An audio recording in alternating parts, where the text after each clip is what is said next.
আসসালামু আলাইকুম সবাইকে। সবাই কেমন আছেন? আশা করি অনেক ভালো আছেন। আর আমিও আলহামদুলিল্লাহ ভালো আছি। আজকে রমজানের ৩য় দিন। দেখতে, দেখতে আমাদের এত সুন্দর রোজাগুলো চলে যাচ্ছে আমাদের মাঝে দিয়ে আমরা বুঝতেই পারব না। এত সুন্দর একটা দিন। এই দিনগুলো যদি আমরা আবার ফিরে পাই তো আল্লাহর কাছে আলহামদুলিল্লাহ কোটি, কোটি শুকরিয়া আদায় করি। আর এই তো আমি আজকে চিকেন রান্না করব। তো চিকেনের ১ম এই আমি জিরা দিয়ে দিলাম তেলের মধ্যে। তারপরে কিছু গোটা শুকনা মরিচ দিলাম, তেজপাতা নাই আমার এইজন্য অল্প দিলাম।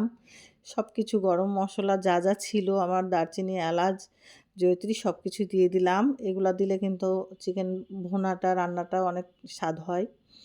তো পেঁয়াজ দিয়ে দিলাম, পেঁয়াজ কুচিগুলাও করা ছিল আগে থেকেই। সব দিয়ে দিলাম। দিয়ে ওর মধ্যে একটু পেঁয়াজটা লাল করে তারপরে আমি এখন ওই টমেটোগুলা কেটে রেখেছি, টমেটো ওর ভিতরে দিয়ে দিব। টমেটো দিলে ব্রয়লারের চিকেনের টেস্টটা কিন্তু অনেক বেড়ে যায়। হ্যাঁ, চিকেনটা একটু টক, টক লাগে বা ঝাল লবণ থাকলে ভালো লাগে। আমি পানি দিয়ে এই যে এখন দিয়ে দিলাম টমেটোগুলো।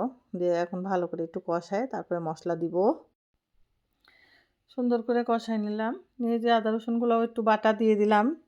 আদা রসুন বাটা দিয়ে ভালো করে একটু কষাবো। আদা রসুন বাটা দিলাম, দিয়ে এখন ভালো করে কষাবো।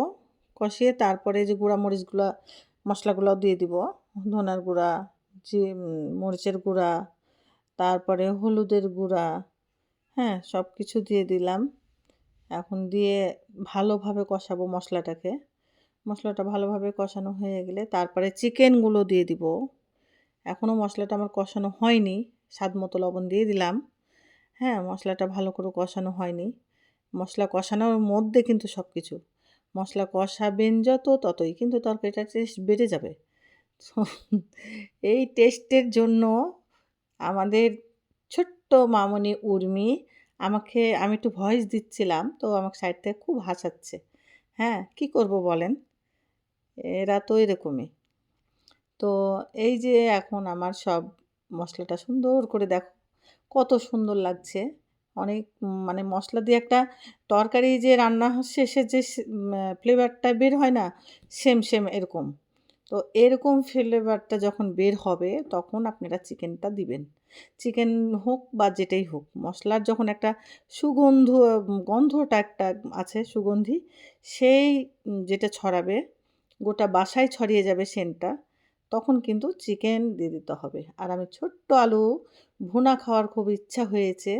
এইজন্য আমি ছোট আলুগুলো কেটে এখানে ভুনা করে নিচ্ছি। ভাজা করলেও ভালো লাগে, পাতলা ডাল ঝোল বা ছোট আলুর ভাজি, ছোট আলুর ভুনা। তো এই দিকে আমার চিকেনটা হয়ে গেছে। আর ওই দিকে আমার আলু ভাজিটাও হয়ে গেল কারেন্টের চুলায়। তো অনেক শব্দ হয়। এদিকে অরিনের আম্মুরাও আছে। অরিনের আম্মু এদিকে ভাজিটা করছিল। অরিনের আম্মু রান্না করছিল। এদিকে আমি চিকেনটা রান্না করছিলাম। তো যাই হোক আমাদের ইফতারির আয়োজন শুরু হয়ে গেছে। তো আমি রোজার মাসে সেরকম বড় ভিডিও দিতে পারছি না। রোজার মাসে অনেক কাজের চাপ থাকে সেজন্য দেওয়া যায় না বড় ভিডিও। কেউ কিছু মনে করবেন না। আপনাদের অরিনও আছে। অরিন কিন্তু ক্যামেরার সামনে চলে আসছে। হ্যাঁ, আপনাদের ছোট্ট অরিন, ভালোবাসার অরিন। আপনি সবাই ভালোবাসা দিবেন, দোয়া করবেন। ভিডিওটা কিন্তু এখানেই শেষ করলাম। আল্লাহ হাফেজ।